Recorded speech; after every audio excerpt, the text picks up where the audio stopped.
Okay, class, today we're going to learn how to create a Classcraft.com account. And this will be used for in-class competitions and points and awards and incentives and so forth. So the first step is to sign into your Gmail account.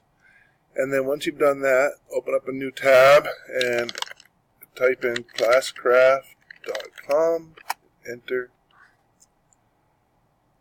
And I'll apologize, my browser is set to Spanish, so this will be a green button and a white button, log in or register. We're going to click register or create an account.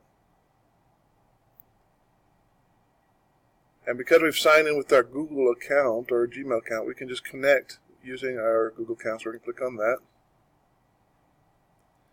So it asks us for some permissions or for the correct account.